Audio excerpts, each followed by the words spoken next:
Madam, nakakapanibago talaga na hindi ko naririnig yung boses mo. Miss na miss ko na yung tsikahan natin eh. Hindi ako sanay nakikita ka ganito.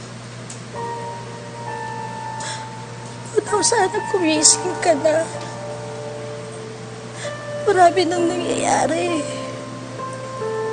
Napakaraming tanong ni Miss Rina na ikaw lang nakakaalam ng sagot.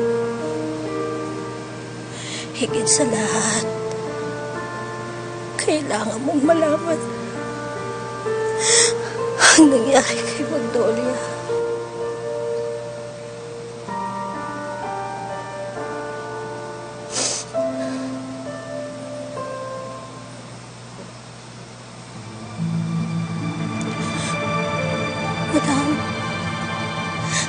Madam Elizabeth?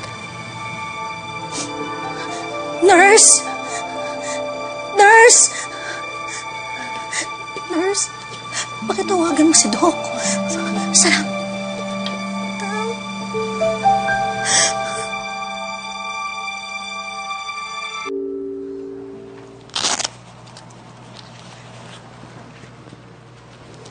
The vital signs of the patient is stable now. At wala naman akong nakikitang kakaiba sa kanya ngayon.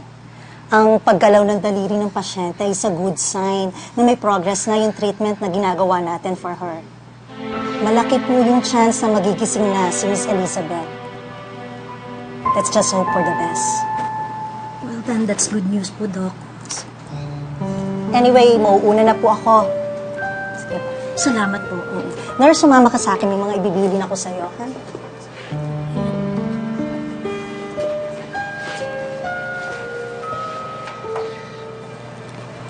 Mabuti naman po, tuluyan ng bumubuti ang kondisyon ni Lola. Sana nga gumising na siya. Diana, ako man gustong-gusto kong gumising si Madam. Pero kasi sa pagkamatay ni Magnolia at saka itong muling pagsupot ni Eduardo sa tingin mo ba, kakayanin niya?